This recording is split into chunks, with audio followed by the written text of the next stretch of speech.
All right, so everyone's here. My mom's not feeling well, so can you just say hi? Make sure you're here.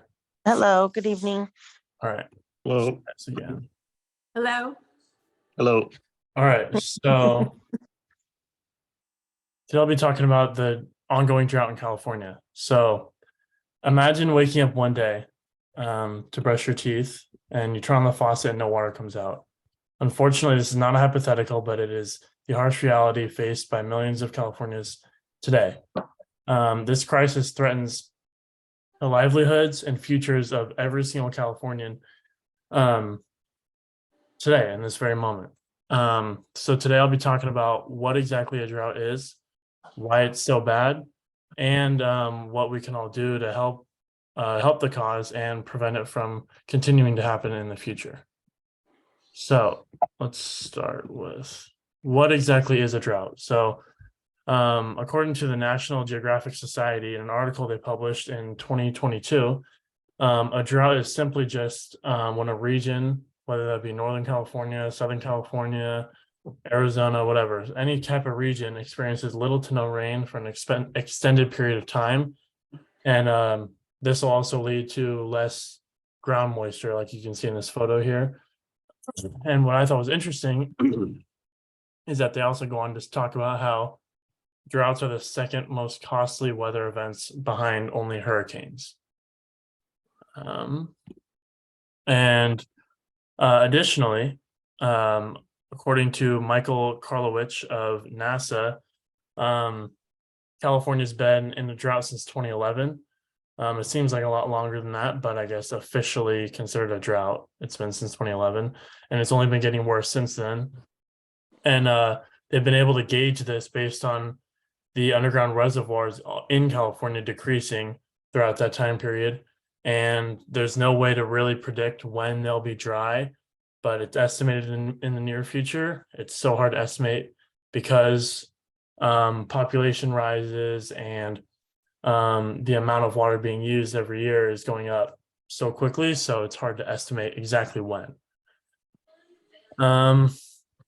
So now you're probably thinking, you know what a drought is, but why should I be so concerned and how does it affect me? According to Jose Medellin Azuara, who's a professor at the University of California, Merced, he conducted a research study that basically estimated that the agricultural industry lost right around $1.2 billion in 2022 because of the drought, and which is up from 810 million in 2021. And these losses will lead to food shortages and increased produce prices, which we're already all experiencing today.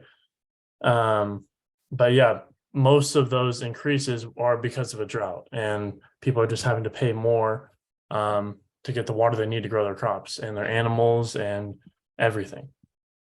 Another reason we should be concerned is because of how many more fires there are now than there were just even 10 years ago. So the National Interagency Fire Center says that there was 10,000 wildfires in 2020, and those 10,000 burned 4.2 million acres of land. And I mean, fires happen, but when they happen at that rate, it's really harmful for the homes and businesses around the area, and they act as pollutants for the plants and the people living nearby and all the animals, of course, too. And it destructs their homes and their livelihoods, just like it destroys ours. So now that we all know how bad they are and how droughts can affect us, you're probably wondering, what can we do to help? According to the California Department of Water Resources, in an article they wrote on October 4th of 2022, so pretty recently, they estimated that about 30% of water usage comes from homes of like residential usage from people in California, of course. And so basically what that means is, to help the cause, all we can really do is lower our own personal water usage and consumption.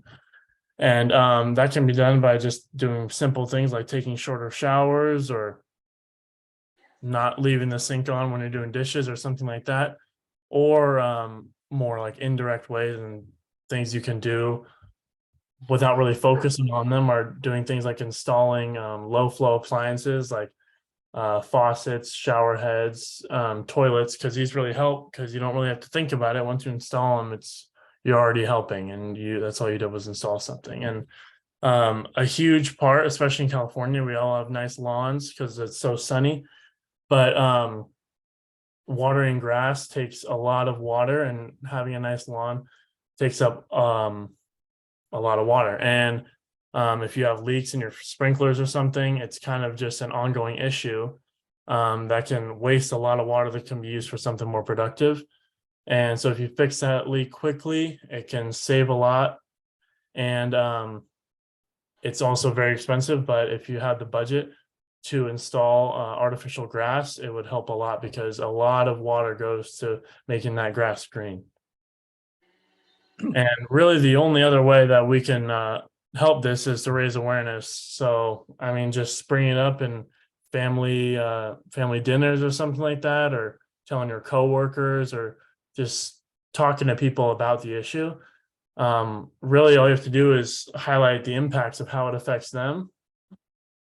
And that can prompt people and businesses and communities to really take action. And if you get a hold of those businesses and communities with the large groups of people, it'll really prompt a lot of people, because the more the better. So the more people that know, the more helpful it'll be to the cause as a whole.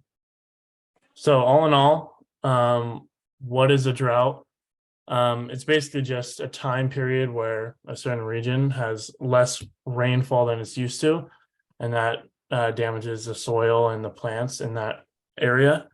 And that California reservoirs are drying out, and that's a telltale sign of a drought in that region. And why should we care? So we should care because it increases produce prices, and it can lead to food shortages. And obviously, we need food. And if it's getting more and more expensive, it's just going to become harder and harder to sustain the kind of lifestyle we're living right now. Another reason is because it increases the amount of wildfires. And this happens because with less rain, the plants and the grass and all that dries out, and that becomes much more flammable than it is when it's moist.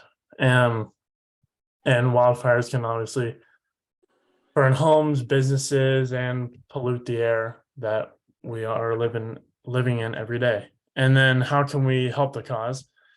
The main things that we can really only do are lowering our own water consumption in our homes.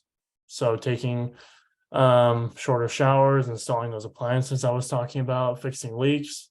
And then finally, the only other thing we can really do is spread awareness. So the more people that know, the better, and the more that'll help the cause. So thank you.